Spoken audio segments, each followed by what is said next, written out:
안녕하세요. 비판적 사고 강의를 수강하시는 학생 여러분 반갑습니다. 저는 방금 전에 오리엔테이션 했던 차봉석이라고 합니다. 네, 오리엔테이션 잘 듣고 오셨나요? 저는 한 25분 만에 끝내볼 생각이었는데 뭔 소리를 했는지 1시간짜리가 나왔어. 오리엔테이션을 들으신 분은 이제 아시겠지만 제 입장에선 50분짜리 하는 게 제가 되게 편하거든요. 왜냐면은 헛소리를 많이 해가지고 50분이 금방 돼 이게. 그래가지고 오히려 시간을 짧게 하라는 게 저로서는 되게 어려운 주문이라는 거 말씀드립니다. 그러니까 수업을 들어보시면 아시겠지만 저는 이제 잡소리가 조금 많아요. 나름대로는 수업의 분위기를 조금 부드럽게 한다라는 느낌으로 쓰고는 있는데 가끔 삘 받으면은 헛소리가 더 길 때가 있어. 그러니까 그런 거 유념하셔가지고 선택해 주시면 돼요. 30분짜리 듣겠다라고 선택하시면은 제가 최대한 그런 거 다 잘라내고 수업 내용만 간략하게 해서 할 수도 있습니다. 그리고 아까 전에 제가 선택지 두 개에 대해서 말씀을 드려야 했는데 그걸 빼먹었더라고요. 그래서 한번 해보도록 하죠. 여러분들이 이 캠퍼스 홈페이지 들어가면은 이렇게 나올 거예요. 제 아이디로 로그인 해가지고 이거 테스트 학생 계정으로 보는 건데 여기 보면은 시험 및 설문이 있습니다. 여기 들어가면은 제가 아까 올려놨던 강의 방식에 대한 설문조사가 있는데 여기 들어가면은 잠겨 있어요. 제가 3월 2일부터 열리도록 해가지고 제 걸로 보도록 할게요. 그냥 보면은 이렇게 설문이 있습니다. 강의 원하는 방식 중에 하나 골라주세요 라고 되어 있는데 뭐냐면은 50분짜리 수업 동영상 50분짜리를 두 개 찍어요. 그러니까 여러분은 총 100분의 동영상 강의를 봐야 되는 거야. 이렇게 하면은 대신에 매 시간 주어지는 과제는 없어. 대신에 이제 강의 계획서에 써 있는 과제들은 다 해야 돼. 토론하고 문제도 풀고 개요도 쓰고 글쓰기도 하고 이렇게 하는 거지. 두 번째 거는 30분 동영상 20분 과제예요. 여러분들은 30분짜리 동영상 2개, 60분짜리를 볼 거예요. 그리고 20분짜리 과제 2개, 40분짜리 과제를 하게 되겠죠? 대신에 강의 계획서에서 있었던 토론하고 논리학 문제풀이 과제, 즉 15점이 없어질 겁니다. 15점을 저 과제로 대신할 거예요. 자, 3월 2일에 이 설문이 열리게 되면은 여러분들이 선택을 해주시면 돼요. 그래가지고 어떤 식으로 할 거냐면은 가령 어느 한쪽이 압도적으로 높다 라고 하면은 그 방식대로 할 겁니다. 근데 비슷비슷하다 라고 하면은 1번 방식으로 할 겁니다. 왜냐면은 1번이 여러분들이 하기 좀 편해요. 제가 하기도 좀 편하고 저는 50분짜리 동영상 찍는 거 그렇게 문제 아니에요. 그리고 여러분들도 뭐 매일 해야 하는 과제는 없잖아. 어쨌거나 과제를 하는 게 더 귀찮지 않나? 그러니까 저는 만약 비등비등 할 거면 두 개가 그냥 1번 방식으로 하도록 하겠습니다. 자, 이렇게 해서 살펴봤고요. 지금 남은 시간에 오늘 할 거는 비판적 사고가 무엇인지에 대해서 간단하게 살펴볼 건데 이 수업은 이 동영상은 50분짜리가 나갈 거예요. 이거는 뭐 30분짜리 하고 그 과제를 내주더라도 다음 시간이 할 수는 다음 시간에 이제 강의 정정해서 오는 사람은 할 수가 없으니까 우선 50분짜리 동영상 찍는 걸로 할 건데 그냥 가벼운 마음으로 들어보시면 돼요. 학습 목표는 4가지가 되어 있는데 3가지만 할 거예요. 왜냐면 마지막 거가 다음 시간에 할 거거든요. 얘 빼고 할 건데 첫 번째, 비판적 사고라는 말의 의미를 알 수 있다. 용어의 의미를 알 수 있다는 거예요. 두 번째, 요 의미를 아는 방식이 2가지가 있어요. 그래갖고 얘 자체를 정의하는 게 있고 다른 거하고 비교해서 아는 방법이 있겠죠. 가령 빨간색을 정의할 때는 빨간색이라는 색깔을 정의한다고 해봐요. 그럼 얘 자체를 정의하는 거, 뭐 어떤 빛의 파장, 뭐 몇 헤르츠부터 몇 헤르츠까지는 빨간색이다. 이런 식으로 할 수 있고 비교. 빨간색은 보라색하고 보라색하고 다른 색깔이다. 혹은 뭐 보라색의 보색인가요? 파란색의 보색인가? 뭐 보색을 가지고 설명할 수도 있겠죠. 요거의 빨간색에 반대되는 색깔은 보라색이다. 뭐 요런 식으로 비판적 사고를 알아볼 수도 있어요. 비판적 사고와 다른 사고를 구분해서 알아보는 게 요를 비교해서 알아보는 방식입니다. 그리고 비판적 사고 교과목이 어떻게 생겨났고 왜 필요하게 됐는지에 대해서 알아볼 거예요. 자, 하나씩 살펴보도록 하죠. 우선 비판적 사고라는 교과목이 어떻게 생겨났는지부터 알아보도록 하겠습니다. 여기 보고서 표지가 있죠. Nation at Risk라는 보고서, 1983년에 나온 위기에 처한 국가라는 보고서가 있어요. 이거는 구글에 치면은 써있죠. 구글에 치면은 전문을 다 볼 수가 있습니다. 관심 있으면 한번 보도록 하시고요. 저 보고서가 나온 게 1983년인데 이 보고서가 나온 이유가 뭐냐면은 당시에 미국의 이제 대학 진학률이 되게 올라갔어요. 그러니까 대학생들이 늘었어. 근데 오히려 대학생들의 어떤 수학 능력, 학습 능력 혹은 뭐 지적 능력이 떨어진 거야. 그래갖고 왜 떨어졌는지를 살펴본 보고서거든요. 그러니까 왜 떨어졌는지만은 살펴본 건 아니에요. 근데 그런 요 보고서의 챕터 중에 하나가 이거였는데, 그 보고서가 분석하기로는 이제 학생들의 세트 성적 저하, 문제 해결 능력 부족, 단순 논증에 대한 몰이해 라는 현상이 나타나고, 요것들은 책임 있는 민주시민, 미국 시민으로서의 자질 부족으로 이어질 가능성이 높다. 그래가지고 왜 이런 현상들이 일어났냐라는 걸 생각해 보니까 생각하는 능력이 부족해서 그렇다라고 하고, 그러면 어떤 식으로 조치해야 하냐라고 물으면 추론 교육을 보완해야 한다라고 말을 합니다. 이후에 그 고등학교 교사들, 미국 고등학교 교사들 대상으로 한 갤럽 조사에서도 이제 학생들한테 가장 시급한 게 뭐냐라고 물어보니까 사고력 향상이 필요하다라는 거. 그런 이제 대응답이 나오게 되죠. 이런 연구를 토대로 듀이, 글레이저, 애니스 같은 학자들이 비판적 사고라는 교과목에 대한 어떤 연구를 하게 됩니다. 그런 교과목에는 뭘 가르쳐야 하고, 이런 비판적 사고라는 능력이 어떤 거고, 이런 것들에 대한 연구를 하게 되고, 미국 대학에서는 이런 연구를 바탕으로 그런 교과목이 만들어지게 돼요. 크리티컬 띵킹이라는 교과목이 만들어지게 되는 거죠. 그래가지고 현재로서는 미국 대학과 우리나라 대학에서 모두 핵심적인 어떤 졸업 필수 교양 같이 이렇게 잡혀 있습니다. 근데 여러분은 잘 생각해 볼 게 있어. 뭐냐면은 저 보고서에 따르면은 이런 능력의 부족이 생각하는 능력, 이런 능력이 없는 게 부족하다는 게 생각하는 능력이 부족해서 그렇다는 거예요. 근데 생각을 해봐. 우리는 웬만해가 생각을 하고 살거든요.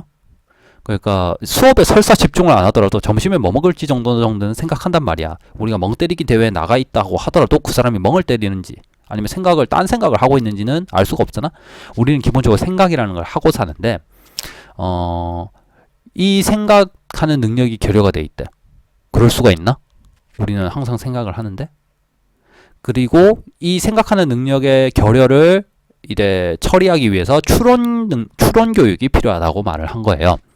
즉, 비판적 사고라는 이 교과목에서 말하는 생각, 사고, 추론이라는 용어들에 대해서 조금 구체적으로 알 필요가 있는 거죠. 추론이라는 게 뭐냐? 요렇게 씁니다. 요 한자로 요렇게 쓰고 발음이 추론이라는 거예요. 요 추자는 민다는 거예요. 요거 손이거든. 손으로 미는 거야. 밀다, 푸시한다는 거. 요거는 생각이라는 것을 말할 때도, 생각이라는 걸 뜻할 때도 있고, 뭐 말한다, 여긴 논함이라고 돼 있는데 말하는 걸 뜻할 때도 있어요. 추론이라는 건 미루어 생각함이에요. 기본적으로 미루어 생각하는 게 여러 개 모여 있으면은 그걸 논한다라고 하거든요. 그래가지고 미루어 생각한다는 건데, 그럼 미루어 생각한다는 게 뭐지? 저 한자어를 지금 직역한 거잖아. 그런데 이게 추론하고 비슷한 말이 추리예요. 요 추리하고 비슷한 게 나중에 말할 일이 있을지 모르겠는데, 이성이라는 말이 있어요. 이거는 협의의 이성입니다. 좁은 의미의 이성이에요. 추리라는 거는 추리소설 할 때 그 추리예요. 그러면 추리소설을 예로 한번 들어보죠. 추리소설에서 탐정이 하는 역할이 뭐냐면은 증거들이 있어. 이제 산재된, 다 깨져서 파편화된 증거들이 있는데, 요 증거들을 모아가지고 증거들이 직접적으로 보여주지 않는 범인을 찾는 거예요. 추론이라는 건 이런 거예요. 나한테 주어진 정보가 있어. 나한테 어떤 정보가 주어졌는데 그 정보에는 나타나 있지 않은 다른 내용을 내가 생각해낼 수 있는 거를 추론이라고 합니다. 그렇기 때문에 요 말이 이제 의미가 있어지는 거죠. 이런 거예요. 비판적 사고는 이 교과목에서는 사고, 생각이라는 게 제일 큰 그 범위가 큰 용어예요. 즉, 요거는 그냥 아무런 어떤 특별한 기능이 있는 게 아니라 인간이 그냥 하고 있는 사고, 생각을 말하는 거예요. 여러 가지 사고랑 생각이 있을 수 있어. 뭐 과학적 사고도 있을 수 있고, 예술적 사고도 있을 수 있고, 실용적 사고도 있을 수 있고, 여기처럼 비판적 사고도 있을 수 있고, 논리적 사고도 있을 수 있어. 얘네들은 다 요 큰 범주 안에 속하는 작은 애들이에요. 그 작은 애들 중에 추론이라는 능력이 있어. 우리가 하는 생각 중에 여러 가지 생각이 있을 수 있는데, 그 중에 추론이라는 생각 능력이 있는 거예요. 사고 능력이 있는 거야. 얘는 뭐냐면은 정보가 주어지면은 정보를 토대로 다른 정보를, 그 정보와는 다른 정보를 생각해낸다는 거, 내가 만들어내는 거를 추론이라고 하는 거죠. 즉, 여기서 이런 거예요. 세트 성적 저하, 문제 해결 능력 부족, 단순 논증의 몰이해라는 거는 몰이해가 일어난 이유가 뭐냐면은 생각하는 능력의 부족인데, 이 생각이 구체적으로 뭐냐면은 나한테 주어진 정보를 가지고 새로운 정보를 알아내는 능력이 부족하다는 거였어요. 그렇기 때문에 그런 생각하는 능력을 보충해주기 위해서 추론 교육이 필요하다고 이 보고서는 봤던 거고, 고등학교 교사들도 요 사고력이라는 게 추론 능력을 이제 말을 하게 되는 거였죠. 즉 비판적 사고의 요 사고는 추론이라는 말입니다. 사고라는 게 되게 여러 가지 의미를 가질 수 있는데, 요 비판적 사고라는 교과목 안에서는 추론이라는 내용을 가지고 있다는 걸 꼭 기억해 두시기 바래요. 자, 저렇게 해서 미국에는 저 과목이 도입돼요. 근데 우리나라에서는 되게 빨리 도입되거든요. 저 보고서 나온 게 83년이었잖아. 근데 우리나라에서도 86년, 88년에 처음 연구가 시작이 돼. 그리고 91년에 시범자료 나오고 93년에 이론과 실제가 나오고, 요거를 바탕으로 해서 만든 거겠죠, 당연히. 그리고 90년대 서울대에서 처음으로 교양 과목이 생겨요. 이 서울대에서 이 과목을 만드신 쌤이 미국에서 애니스한테 배웠나 뭐 글레이저한테 배웠나, 어쨌거나 저 유명한 사람한테 배우거든요, 저거를. 그래갖고 자기가 미국에서 들을 때 이거 되게 한국에도 필요하다라고 생각하면서 가지고 왔대. 근데 문제는 비판적 사고라는 교과목이 가르치는 내용이 되게 별거 없거든요. 막 전문 지식을 가르치는 게 아니야, 테크니컬한 걸. 그냥 되게 교수들 입장에서 보면 되게 당연한 걸 가르치는 거야. 그러니까 이런 정보를 받으면 요런 식으로 재조합해서 내놓는다. 요거는 그러니까 교수라는 존재들은 공부를 업으로 삼는 사람들이잖아. 그러니까 업으로 삼는다는 게 무슨 뜻이냐면은, 그런 능력이 그냥 기본적으로 됐던 인간들이 모여갖고 그걸 하고 있는 거예요. 그러니까 비판적 사고라는 교과목이 필요하다는 걸 느끼지 못했어, 이 사람들은. 근데 학생들 입장에서는 아니죠. 학생들이 전부 교수하려고 대학 오는 게 아니잖아. 그러니까 그 중에서는 자동적으로 당연히 뭐 기존에 있던 교수들처럼 그런 게 되는 애들도 있었을 건데 안 되는 애들도 있었을 거란 말이야. 그러니까 그런 애들을 위해서 그런 거를 구체적으로 보여줄 수 있는 과목이 필요하다라고 해서 이 서울대 논리와 비판적 사고라는 과목이 생기는데, 처음에 2학점인가 한 과목 생겨요. 근데 개설한 첫 학기에 대박이 나서 다음 학기에는 3학점 2과목이 됐다가 점점 늘어나게 되는 거지. 그리고 우리나라에서는 서울대 가면 모두 다 따라하기 때문에 지금 우리 학교도 그렇게 하고 있게 된 거죠. 자, 이렇게 해서 우리나라에 들어오게 됩니다. 자, 요거는 들어온 거고, 우리나라 이제 비판적 사고라는 교과목이 어떤 실용적인 이점 같은 게 있는지를 살펴보죠. 우선 제일 단순한 거, 제일 대학 생활에서 직접적인 거는 대학 학과 공부의 기본 스킬이에요. 즉 레포트 쓰기의 기본 스킬입니다. 제가 전공 레포트는 이제 학과마다 많이 다르잖아요. 가령 철학과 같은 경우에는 주제를 주고 논하고 자신의 생각을 뭐 펴라, 이런 식으로 레포트가 나옵니다. 근데 공대 같은 경우에는 그런 레포트는 잘 없잖아요, 전공에. 가령 뭐 연습 문제 1번부터 몇 번까지 풀어서 제출해라, 뭐 이런 식이더라고. 제 사촌은 이제 컴공과거든요. 근데 걔는 맨날 레포트 하는 거 보면 문제 풀고 있어. 수학이 김책 풀듯이 연습 문제 쭉 풀다가 안 풀리면 솔루션 찾아보다가, 안 풀리면 유튜브 찾아보다가 맨날 이래. 그래가지고 무슨 고등학생 같이 하더라고. 근데 기본적으로 교양 과목에서 문제풀이가 아닌 레포트, 그러니까 흔히 뭐 레포트라고 하죠. 그냥 보고서 쓰기 중에 이제 형식이 정해져 있는 애들이 있어요. 그러니까 무슨 기업평가 레포트 같은 과목 같은 거, 그런 거를 쓰라고 하면은 거기에 맞춰서 쓰면 되는데, 논문식으로 쓰는 거 있잖아요, 소논문 레포트. 요 경우에는 요 비판적 사고가 기본 스킬이고, 물론 기업평가 보고서 같은 경우에도 기본적이긴 하겠지만, 요게 기본 스킬, 비판적 사고가 가장 대학 생활에서 가장 쉽게 쓰이는 영역입니다. 기본적으로 레포트 쓰라 할 때 여러분들은 다짜고짜 한글 파일부터 켜놓고 막 쓸 거예요. 가령 저 같은 경우에도 1, 2학년 때는 그랬으니까. 가령 이런 게 있었어. 서양 문화사라는 과목이 있었거든요. 아직도 있는지 잘 모르겠어. 그때 서양 문화사가 과제가 뭐였냐면은 로마인 이야기를 읽고 뭐 글을 쓰시오, 요런 느낌이었거든요. 근데 글을 쓰시오였지 독후감을 쓰라는 건 아니었어. 근데 로마인 이야기가 아시겠지만 20권이 넘는 책이거든요. 그리고 이 과제가 서양 문화사에서 맨날 과제로 나오다 보니까 이미 이거를 미리 듣고 있었던 애들이 먼저 다 책을 빌려갔어. 그럼 난 20권 중에 뭐 특정 권수밖에 못 볼 거 아니야? 근데 그거 로마인 이야기를 읽고 뭘 쓰라고 하니까 뭘 쓰긴 써야 할 건데 뭘 써야 할지 모르겠는 거야. 그래갖고 저는 그때 이제 고등학교 때 했던 것처럼 독후감을 썼어요. 뭐 한 권을 읽고 8권인가 그때 읽고 막 이랬었는데, 기본적으로 레포트 쓰기, 대학에서 교양 과목에서 특히 인문사회 뭐 인사법경 같은 경우에서 소논문식의 레포트를 쓰라고 하면은 어떤 식으로 써냐면은, 주제가 주어지면 그 주제에 맞는 여러분들이 자료를 우선 모아야 돼요. 그러니까 기본적으로 막 논문 몇 개, 뭐 책 몇 권 정도를 모아. 한 4권, 4~5권 정도? 4~5권만 해도 뭐 읽기 빡셔, 솔직히. 그래갖고 모아갖고 읽어. 읽은 다음에 내용을 정리해. 그 다음에 정리한 다음에 내가 나름대로 내가 읽은 그 자료들의 어떤 내용을 평가를 해요. 가령 그렇기 때문에 이제 자료를 모을 때 정반대쪽에 있는 사람들의 자료 같은 걸 모으면 편한 거지. 가령 내가 로마인 이야기를 읽고 뭐 글을 쓰시오 요렇게 했으면은 로마인 이야기만 보면 안 됐던 거야, 기본적으로는. 뭐 로마인 이야기가 기본이고 로마 제국 흥망사 뭐 기본 거 있죠. 그리고 로마 관련된 책을 몇 권 보고, 로마인 이야기가 연대기별로 쭉 있거든요. 그러니까 뭐 옛날 고대 민주정, 황제정, 뭐 군인 황제 뭐 이런 식으로 쭉 있단 말이야. 그럼 내가 무슨 로마인 이야기 8권을 봤어. 그럼 거기에 무슨 황제정 이야기가 나와. 그러면은 난 로마인 이야기만 보고 독후감식으로 그걸 글을 쓰는 게 아니라 다른 로마사 책을 가지고 와서 비교하면서 써야 했던 거야, 실제로는. 그래갖고 비슷한 내용을 다루는 다른 몇 권 책들을 보고, 이 책은 요 포인트에 집중했고, 시오노나미는 이 포인트에 집중했고, 요런 것이 있었다라는 식으로 써야 했던 건데, 그걸 몰랐던 거지.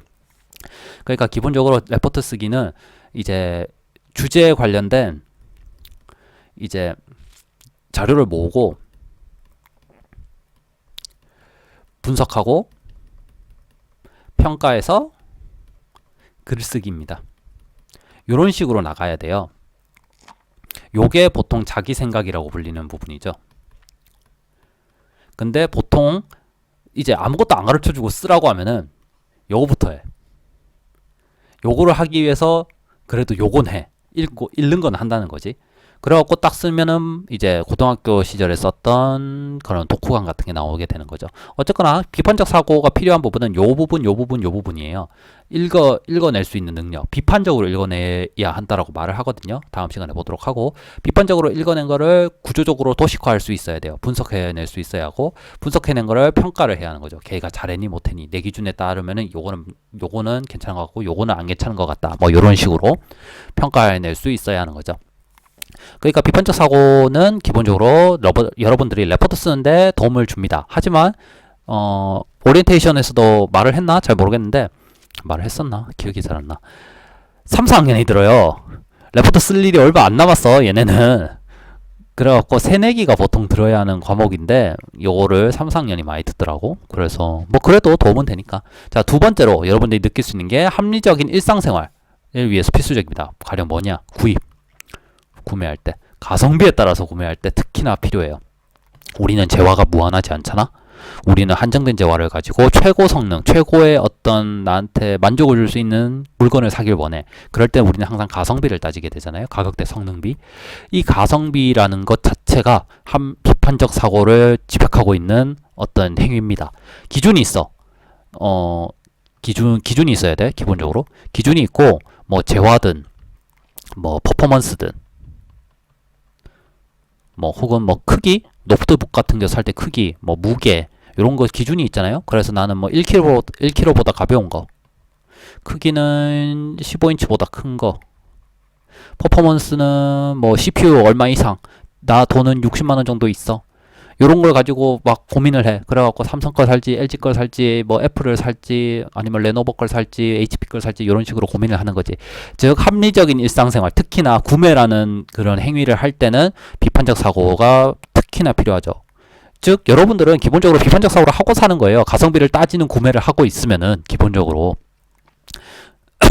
그렇기 때문에 이 비판적 사고라는 내용을 이제 수업을 쭉 듣다 보면은 이거 너무 당연한 소리 아니야? 라는 생각이 드는 학생이 있을 거예요. 그런 학생들은 이미 그걸 잘 쓰고 있기 때문에 그런 생각을 하는 거고, 이거 되게 몰라, 솔직히 유용하다고는 생각 안 할 거잖아, 여러분이. 그러면은 요거 되게 새롭네 라는 느낌이 있으면은 지금이라도 가성비 따져가면서 구매하시면 돼요. 물론 재화가 무한하면은 저런 행위를 할 필요가 없지. 그냥 다 사면 되지.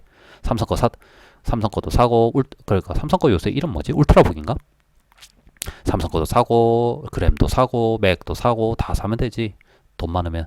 자, 그리고 세 번째가 이건데 교육 방향이 암기보다는 상황 파악이나 추론 쪽으로 많이 넘어가요. 요게 가장 잘 드러나는 게 뭐냐면 시험이야. 특히 리트, 지금은 피셋. 요 두 시험에서 잘 나타나죠. 원래는 미트랑 디트도 있었는데 미트 디트가 다 없어졌잖아. 의학 전문대학원도 다 없어지고 약학 전문대학원도 다 없어지니까 두 개밖에 없는데 지금 요 두 개밖에 없어요. 이건 법학 전문대학원 시험이고 이거는 이제 5급 시험이야. 여러분 중에는 이제 뭐 내가 변호사를 할 것도 아니고 공무원을 할 것도 아닌데 저런 거 알 필요 있나 라고 생각하는데 여러분이 변호사를 할지 공무원을 할지는 아무도 몰라요. 여러분들의 삶이 길어. 그리고 삶은 길고 시험은 계속 칠 수 있어.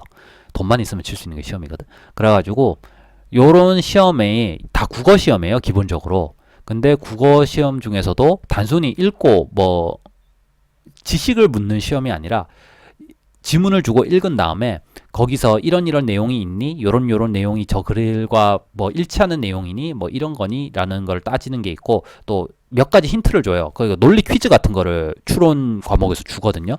뭐 A, B, C가 있는데 다음 중 B는 뭐 거짓말을 한다. 뭐를 한다. 또 A는 뭐 한다. 뭐는 뭐 한다. 그럼 다음 중에 진실을 말하고 있는 사람은 누구인가? 요런 거 찾는 게 문제에 나와. 둘 다 리트랑 피셋이랑 둘 다 비슷하게 두 과목씩 있거든요. 그런데 할 때도 비판적 사고라는 거, 특히 논리학 문제가 꼭 하나씩 나오기도 하고 이래서 저런 시험을 준비할 때 되게 도움이 돼요. 저 같은 경우에는 리트는 쳐봤거든요. 이거 한번 처음에 나왔을 때는 아니고 좀 지나가지고 한번 쳐봐야지 하고 쳐봤는데 25만 원이야. 리트 점수를 가지고 학교를 두 군데 낼 수 있거든요. 각각 낼 때 25만 원이야. 100만 원 가까이의 시험이 필요해. 저걸 시험을 치고 지원하는 데만 환불 안 돼. 그러니까 혹시 리트 치는 학생들은 돈 계산 잘해갖고 하세요. 25만 원짜리 시험이 뭐지? 희귀한 건 아니지. 토플도 25만 원이고 가령 뭐 독일어 하는 애들 다스타프인가 괴테? 그 시험도 25만 원 정도 하잖아요. 어쨌거나 시험 자체는 뭐 그럭저럭인데 원서비를 25만 원 쳐받는 건 좀 아닌 것 같아. 어쨌거나 그렇고 가장 궁극적으로 현대사회가 지식기반 사회로 이행해요. 정보화 사회라고 하죠. 정보화 사회에서는 중요한 게 정보 자체를 뭐 찾고 그걸 가지고 있는 게 중요한 게 아니야. 걔네를 가지고 뭘 만들 수 있어야 하는데 기본적으로 뭘 만들 때 그 정보, 지식이 진짜인지 가짜인지를 알아야 돼. 그런 거를 평가할 수 있는 능력이 되게 중요시 되는데 요게 비판적 사고를 가지고 할 수 있는 능력이라는 거죠.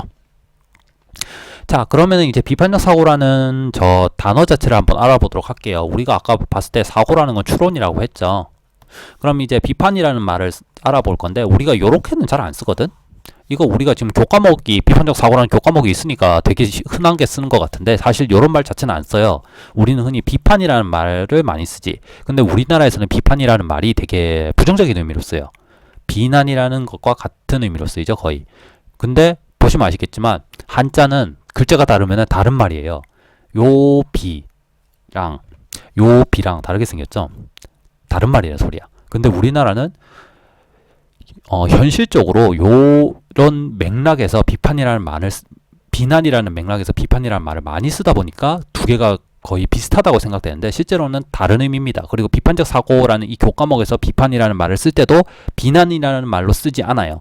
비난이라는 건 기본적으로 남의 잘못이나 결점을 나쁘게 말하는 걸 비난이라고 해. 즉 비난하고 비슷한 말은 비방이야. 비방은 비난을 말로 한다 해서 비방이거든. 이거 다 말이란 뜻이잖아. 남을 비웃고 헐뜯어 말함 이라는 게 돼 있어. 근데 비판이라는 거는 요 비가 비교한다의 비예요. 판은 판단한다의 판이야. 그래서 비교 판단의 준말이 비판이에요. 근데 우리나라에서는 이걸 비난이라는 말로 맥락에서 되게 많이 쓰다 보니까 1번 뜻이 이거야. 잘못된 점을 지적하여 부정적으로 말함. 이거 비난이잖아. 사전이라는 거에 대해서 좀 여러분들이 염두에 둘 게 있는데 뭐냐면 사전에 실린 의미들은요. 그게 맞는 의미라서 실린 게 아니에요. 기본적으로 어떤 단어는 많은 의미를 가지고 있어. 맥락에 따라서 의미가 다 달라. 기본적으로. 진짜 세세하게 따지면 다 다른 거예요. 근데 현실적으로 많이 쓰이는 의미가 있겠지. 일상적인 의미들. 혹은 뭐 학문적인 용어인데 이게 뭐 전자공학에서는 많이 쓰이고 물리학에서는 조금 쓰여. 그럼 전자공학의 의미가 더 많이 쓰이겠지. 현실적으로. 그런 의미들 중에 많이 쓰이는 순서대로 모아놓은 게 사전이야.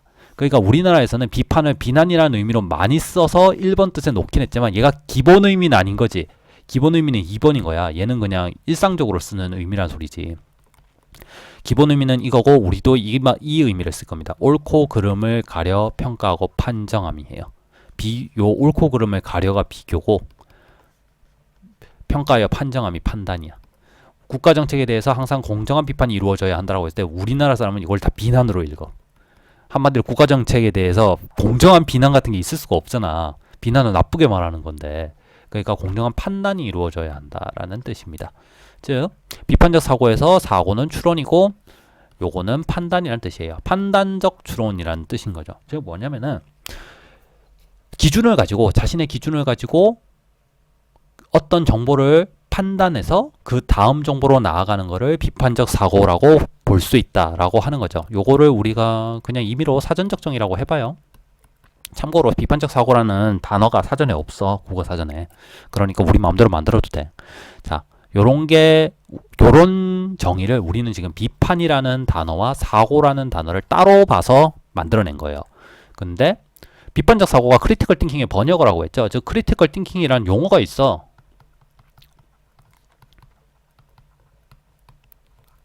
요 용어는 영어니까 당연히 서양 학자들이 만든 거겠죠. 얘네들이 사용했던 의미를 의미를 볼 수 있겠죠. 각자의 학자들이 내렸던 정의들을. 자, 그럼 지금부터 그걸 살펴볼 건데 이 학자들이 요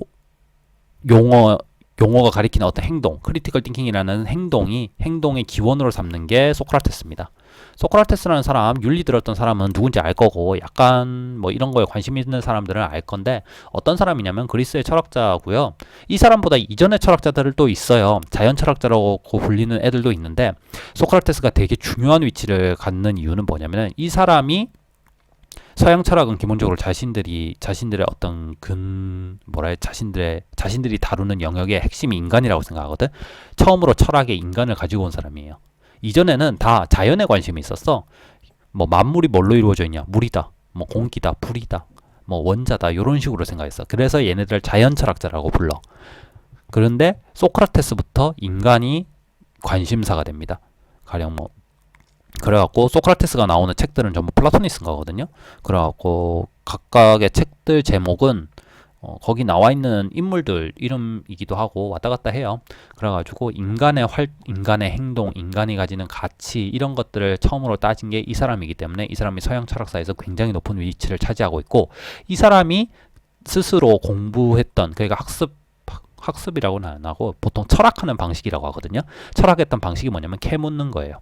즉 자기가 알고 싶은 뭔가가 있으면은 그거를 계속 물어서 알려고 했던 거죠. 책에서 찾아보고 땡친 게 아니야.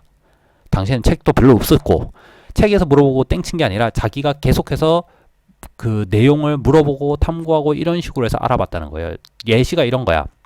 이 사람이 진정한 용기가 무엇인지에 대해서 알고 싶다고 생각을 했다고 쳐봐요.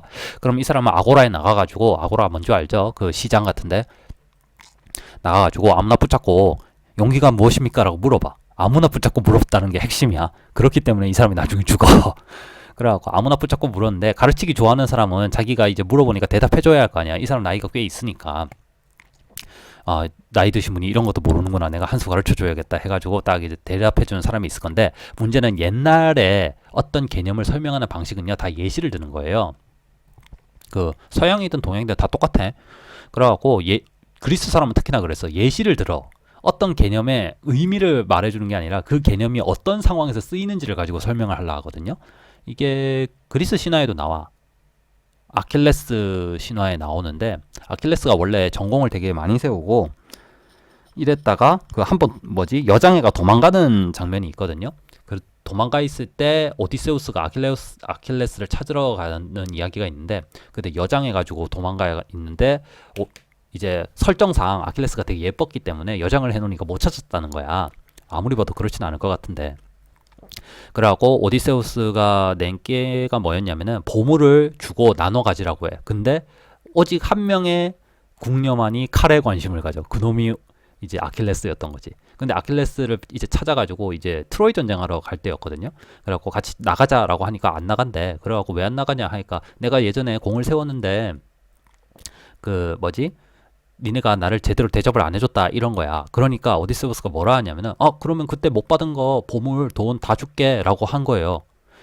근데 아킬레스는 그걸 다 준다고 해서 그게 해결될 상황이 아니다라고 말을 한 거야. 왜냐면은 이 예시가 신화 전설이 이제 보여주는 어떤 인간 사고방식의 변화가 있어요. 뭐냐면은 옛날에는 명예라는 거를 그 명예로운 사람이 가진 물질적인 걸로 평가했어. 그러니까 아킬레스가 나는 내 명예가 훼손됐다라고 하면은 그 명예를 훼손된 거를 복구시켜 줄 수 있어. 돈을 더 그때 못 받은 보물이랑 돈을 주면 돼. 그럼 명예가 회복이 되는 거야.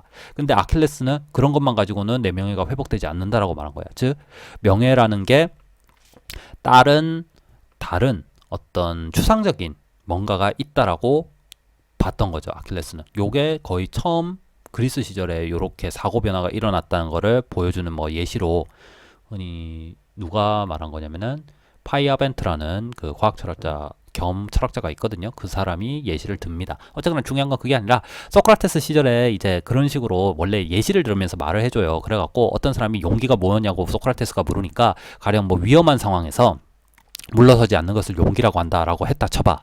그러면은 소크라테스는 그 상황에 해당하면서 용기가 아닌 것 같은 상황을 또 물어봐요. 가령 뭐 시장에 미친 소가 서 있는데 그 앞에 서 있는 사람은 용기 있는 사람입니까? 라고 물어봐. 근데 대답해준 사람 입장에서 보면 그건 용기가 아닌 것 같아. 우리가 흔히 그걸 만용이라고 부르죠. 그러면은 그런 건 아니고 내가 말한 거는 이러이러한 상황에 서 있는 걸 말해. 그러면 또 소크라테스가 그런 상황에 속하면서도 용기가 아닌 것 같은 걸 계속돼. 그래가지고 결국 마지막에 어떻게 되냐면은 그 대답해준 사람이 나는 용기에 대해서 잘 몰랐구나 라고 생각을 하게 되고 소크라테스가 자기가 뭘 알아서 그렇게 한 게 아니에요. 그 남 골려주려고 한 게 아니라 자기도 뭔가를 알고 싶어서 계속해서 질문을 했던 거야. 근데 나중에 되면은 그 사람이 자기가 잘 안다고 생각해서 대답을 해줬는데 모른대. 그럼 자기는 또 계속 모르는 거잖아. 용기가 뭔지.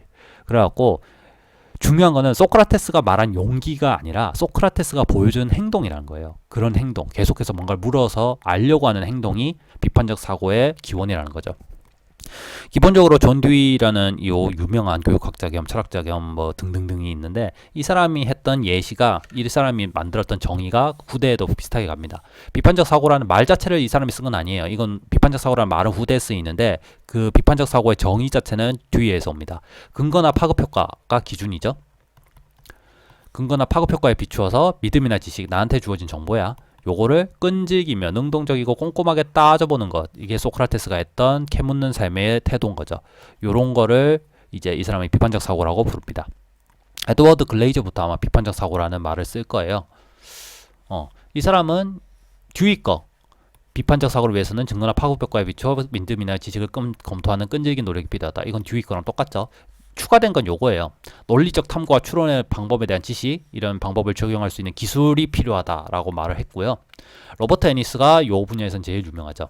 믿음이나 행위를 결정하기 위해서는 합리적이고 반성적인 사고가 비판적 사고다라고 말을 합니다. 믿음이나 행위를 결정하기 위해서, 그러니까 내가 어떤 행동을 하려고 하거나 어떤 지식을 받아들이려고 할 때 이제 그거 내가 받아들이려고 하고 행동하려고 하는 게 괜찮은 건지를 결정하기 위해서 하는 합리적이라는 건 논리적인 맥락이랑 내용적인 맥락을 다 따져본다는 소리예요. 반성적인 사고, 반성적이라는 거는 잘못했을 때 반성한다라고 했을 때도 그 반성이긴 한데 여기서 반성은 이런 거예요. 기준을 가지고 판단한다 라는 뜻이에요. 리플렉트 한다는 거. 반성적인 사고를 비판적 사고라고 부른다. 리처드 폴이라는 사람은 이제 요 사람 정의가 약간 특이한데 이 사람은 비판적 사고라는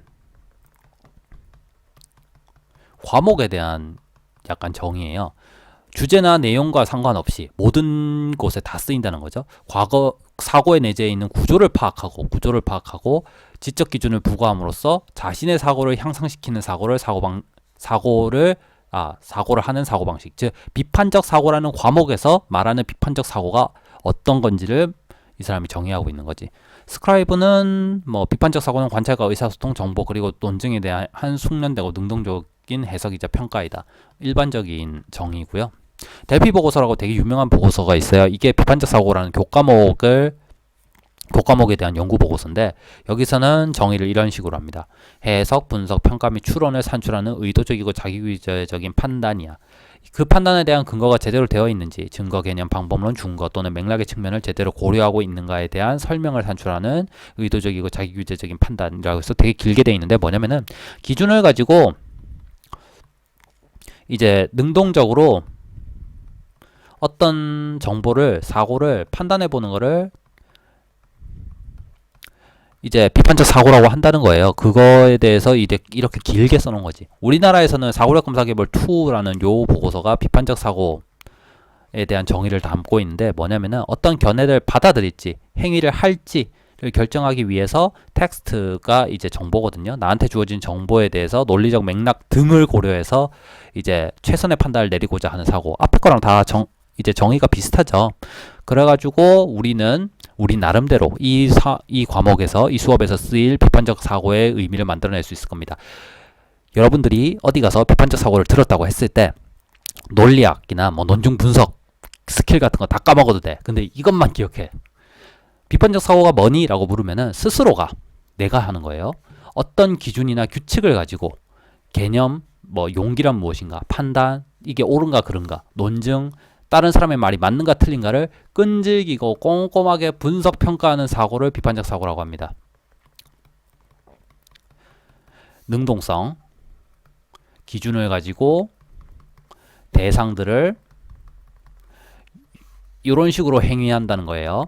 요게 비판적 사고에 대한 어떤 아주 일반적인 의미의 정의라고 할 수 있겠죠. 자, 요거에 더불어서 우리가 살펴볼 게 뭐냐면은 비판적 사고랑 다른 사고들을 비교해 가지고 비판적 사고의 어떤 범위를 알아보는 거예요. 가령 이런 거 살펴볼까요? 이거 누군지 알죠? 에브라임 링컨이라 써있지. 요 대통령으로 아는 사람이 있던데, 미국 대통령으로 아는 사람이 있던데, 대통령은 아니고 뱀파이어 헌터야. 영화도 있어. 봐봐, 이 얼굴로 대통령 하긴 좀 그렇지 않나? 약간 뭐랄까 무섭게 생겼어. 뱀파이어 헌터라고 하면 딱 맞잖아. 어쨌거나 이 사람이 이런 말을 했대요. 믿지 말래. 모든 것을 네가 읽은 인터넷에서 단지 뭐 때문에 대열이지 뭐가 존재하는데 그림이랑 인용문이 옆에 있다는 것만으로 믿지 말래. 이런 말을 했대요. 지극히 옳은 말이죠. 링컨이 이런 말을 했대. 자, 요 그림을 봤을 때 여러분은 어떤 생각을 할까요? 요 그림을 보고 요 말을 그대로 믿으면은 이것이 바로 무비판적 사고라고 부르는 겁니다. 당연히 링컨이 이런 말을 하지 않았겠죠? 왜 안 했어? 링컨 시대는 인터넷이 없었어. 나머지 말을 했을 수도 있겠지, 어딘가에서. 무비판적 사고고 얘는 비판적 사고의 정반대에 있는 사고예요. 비판적 사고는 어떤 나한테 주어지는 게 있을 때 그게 맞는지 안 맞는지 내 기준을 가지고 끈질기고 꼼꼼하게 따져보는 건데, 무비판적 사고는 정보가 주어지면 그냥 받아들이는 거야. 링컨이 이런 말을 했대. 말을 했다고 써있지도 않아. 그냥 사진이 있고 옆에 인용문이 있어. 따옴표가 있으니까 인용문이 있어서 믿은 거야. 믿지 말라고 했는데도 그냥 믿은 거지. 그 사람 이름도 있고. 그런데 그런 식으로 사고하는 걸 무비판적 사고라고 하고, 비판적 사고의 정반대쪽에 있는 사고라고 합니다. 자, 그 외에도 비판적 사고가 아닌 사고들이 여러 개 있어요. 여기 스티브 샤퍼스만이 말했던 뭐 비논리, 직관, 희망, 권위, 교조, 이념, 절대, 폐쇄, 신비, 감정, 질적, 일상적 사고가 비판적 사고가 아닌 사고들이죠. 저런 것하고 비판적 사고가 구분된다는 거예요. 중요한 점은 저런 사고가 나쁘다는 게 아니야. 상황에 따라서 저런 사고가 쓰여야 돼요. 비판적 사고라는 거, 우리가 비판적 사고 과목을 듣잖아요. 온데 다 이걸 갖다 쓰라는 게 아니야. 맥락이 있어. 맥락에 따라서 비판적 사고는 우리가 하는 사고 능력의 하위 능력이잖아요. 여러 가지 하위 능력이 있을 수 있는데 필요할 때 저 능력을 쓰고 나머지 때는 다른 거 쓰면 돼요. 예를 들어서 이런 거 봐봐. 여러분들이 비행기를 타고 가다가 추락했어. 그래가지고 깨어나니까 여러분은 섬에 있어. 근데 비행기는 어디 갔는지 모르겠어. 그러면은 이제 여러분은 어딘지도 몰라. 근데 나는 평소에 뭐 맨 앤 와일드나 이런 거 열심히 안 봤어. 그래서 뭐 불 피우는 방법도 잘 몰라. 그러면은 여러분은 어떻게 생각하겠어요? 비판적 사고를 통해서 보니까 여기가 어딘지도 모르겠고, 나는 생존 능력도 부족하고 여기에 자원이 얼마 있는지도 모르겠고 뭐 동물이 뭐 있는지도 모르겠어. 그러면은 고통을 겪으면서 죽을 바에야 지금 죽는 게 훨씬 더 낫지 않나라는 생각에서 죽을 수도 있겠지. 그런 사고를 하면은 기본적으로 살 가능성이 별로 없어. 그러니까 그런 상황에서는 우린 희망적 사고를 해야 합니다. 희망적 사고라는 게 딴 게 아니라 계속 좋게 생각하는 거예요. 낙관적 사고. 여기서 낚시하면서 있다 보면은 배가 와서 날 건져 가겠지. 이런 느낌으로 좋은 쪽으로 사고를 하지 않으면은 그런 데서는 죽겠지. 비판적 사고하면은 그럴 순 없잖아. 그리고 권위, 교조, 이념, 절대적이라는 건 집단에 따라서 이런 게 필요한 데가 있어요. 권위, 군, 이병 나부랭이가 자꾸 명령 그거 상부에서 내려온 명령에 딴지으면은 군이 안 굴러가. 기본적으로 물론 헛소리 하는 명령도 되게 많긴 한데 기본적으로 군은 권위적 사고가 인정되는 곳이어야 합니다. 그래야지만 군이라는 집단이 굴러가. 이념, 정당 가서 이념의 그 정당 강령에 딴지거는 사람은 그냥 나가면 돼. 근데 보통 이제 안에서 총질하는 사람들이라고 하죠. 내부 총질러들이 있죠. 얘네들은 요런 이념적 사고가 어떤 보장이 돼야 하는 어떤 집단에서 그 집단의 정체성을 무시하는 거지. 그리고 교조, 절대, 종교. 이제 기독교 같은 경우는 기독교를 예를 들어보죠. 가령 삼위일체, 그리고 예수의 기본적인 모토라고 불릴 수 있는 사랑, 무조건적 사랑이잖아요. 그거 아가페 사랑이잖아. 요런 것들은 비교 대상이 아니에요. 다른 기준들에 의해서 평가받거나 요럴 대상들이 아니야. 그런 명제들은. 거기 그 종교에 속한 사람들은 그것을 어떤 절대적인 가치로 믿고 도그마적인 걸로 믿으면서 그냥 그거에 따라서 살아갈 뿐이야. 그게 남한테 큰 피해를 안 주면은 상관이 없는 거지. 근데 굳이 또 들어가가지고 그게 불합리하네 요렇게 따지는 사람도 있어. 그 한때 되게 유행했거든요. 그 누구지? 리처드 도킨스가 특히 유명하잖아요. 만들어진 신, 이기적 주전자 요런 거 해가지고 미국 내에서 종교를 공격하는 가장 대표적인 학자 중에 네임밸류가 높은 사람 중에 한 사람인데 지금은 약간 뭐라 해야지? 갔다라는 게 어떤 의미냐면은 유행이 갔어요. 그러니까 지금은 사람들한테 신이 만들어졌네, 종교가 헛소리라네 이런 걸 해도 저 사람이 되게 합리적이다라는 느낌보다는 저 사람이 왜 자꾸 저런 식으로 말을 하지라는 쪽으로 갈 정도로 약간 선을 넘었어. 물론 책 자체는 옛날에 쓴 건 다 괜찮아요. 그리고 폐쇄적이라는 거는 좋을 수도 있고 나쁠 수도 있긴 한데 가령 보안이 지켜져야 하는 것. 여러분이 중앙정보부 같은 데 속해 있어요. 중앙정보부가 아니라 지금 이름 뭐지? 중정 맞나? 국가정보원에 속해 있어. 그런 데서는 정보가 이제 어떤 것이 외부로 나가면 안 돼. 그럴 경우에 이제 여러분이 외부로 왜 나가면 안 돼요? 라고 딴지 걸면 안 된다 이거지. 신비라는 거는 직관, 감정, 질적이랑 요게 다 비슷한데 뭐냐면은 그 추론 과정이 필요 없는 사고예요. 가령 여러분들이 음악을 들었는데 이거 되게 듣기 좋아. 이거 되게 별로야. 혹은 영화를 봤는데 나 이 영화 되게 재밌어. 이 영화 되게 별로였어. 라고 하는 거는 그냥 보면 아는 거야. 보고 듣고 느끼면은 바로 아는 거예요. 근데 그거를 무슨 합리적인 추론 과정이라는 게 뭐냐면은 구체적으로 다른 사람을 설득할 수 있는 과정이라는 의미도 포함하거든요. 자기를 설득하지 못한다는 이유로 네가 느끼는 그런 감정, 느낌들이 다 비합리적이야 라고 말을 할 수가 없는 거지. 기본적으로 직관, 신비, 감정, 질에 속하는 내용들은 합리적, 비합리적이라는 내용에 해당, 그런 평가 기준에 해당이 안 돼요. 내가 좋으면 좋고 나쁘면 나쁜 거야. 그리고 일상적 사고. 오늘 뭐 먹지? 오늘은 짜장면 먹어야지. 이런 거. 비판적 사고가 아니지. 왜 짜장면 먹기로 했지? 왜 합리적으로 생각하지 않았지? 라고 하면은 이상한 사람이겠죠? 어쨌거나 이런 사고들이 비판적 사고와는 다르다는 걸 알아두시고요. 또 다른 사고와 구분할 건데 뭐냐면은 우선 예시 한번 보죠. 침대는 잠자리야. 근데 잠자리는 곤충이죠? 근데 침대는 곤충이야. 요 말은 맞는 말인가요? 맞는 말이라는 게 좀 추상적이야? 그러면 이건 타당한가? 라고 보통 제가 실감하면 물어봐요. 근데 애들이 보통 이렇게 하면은 당연히 침대는 곤충이 아니기 때문에 타당한가로 물으면 타당하지 않다고 해. 근데 이 논증, 세 가지 명제로 이루어진 요거 3단 논법이죠. 논증은 타당한 논증이에요. 대신에 불건정한 논증인 거죠. 내용적으로 틀렸다는 거예요. 지금 방금 전에 봤던 요 사고가 논리적 사고의 대표적인 겁니다.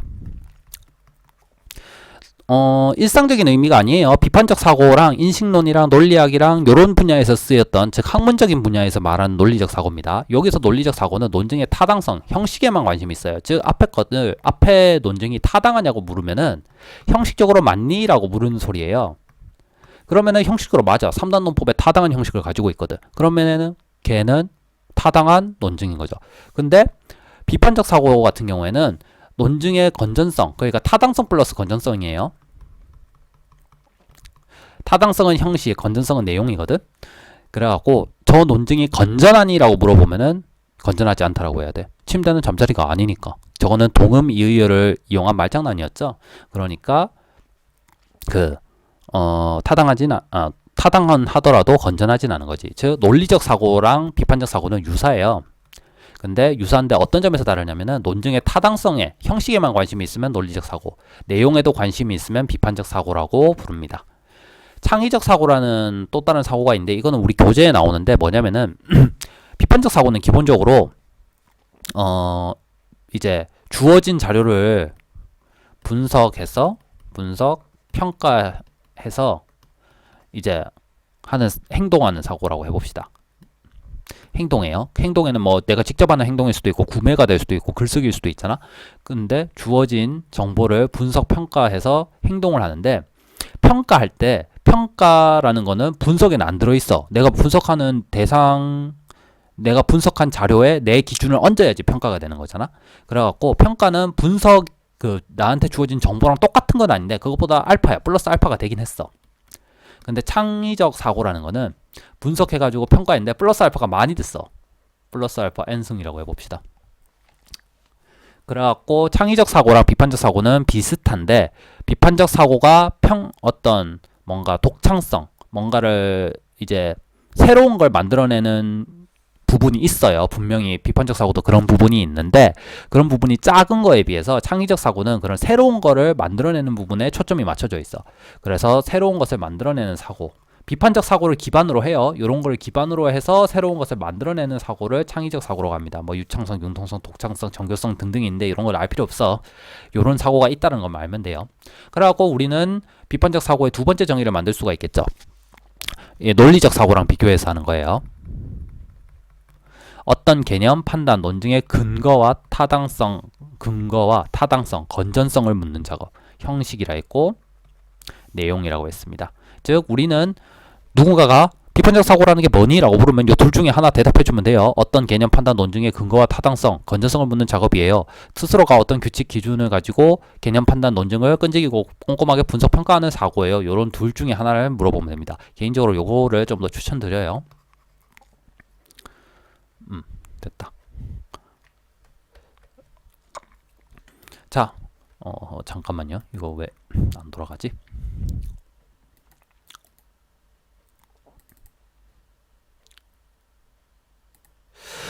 네, 이렇게 해가지고 오늘 수업은 마치도록 하겠습니다. 47분 정도 됐네요. 50분까지 3분이 남았어. 근데 아까 수업을 많이 해서 3분 떼우면 안 되나? 사실 이건 여담이고 그냥 끊어도 돼요. 지금부터는 안 들어도 상관없는데, 내가 하도 오랜만에 강의를 하니까 이게 방학 동안 저도 놀았잖아요. 이걸 벌써 한 6번째 다시 찍고 있거든. 그래 원테이크로 가거든요. 제가 보통 하게 되면은 왜냐면은 이게 내가 편집을 하고 싶어도 이게 우리 학교 그 전산정보원에서 이제 어도비 프로그램을 다 주는데 문제는 학교 안에서만 작동을 해, 얘가. 그러니까 내가 지금 학교 안에 없거든. 제가 이제 컴퓨터를 학교 안에 안 두거든요. 그러니까 학교 밖에 오니까 이걸 못 쓰는 거야. 그래갖고 뭔가 프리미어랑 이게 다 안 돌아가. 애프터 이펙트도 안 돌아가고. 그렇다고 해서 뭐 이 강의에 애프터 이펙트를 쓸 건 아니지만 그래도 프리미어 정도 써야 하는데 라고 생각을 했는데 안 돌아가. 그래서 곰믹스를 받아가지고 이제 하는데, 곰믹스를 받아갖고 하니까 이게 화질이 계속 떨어져.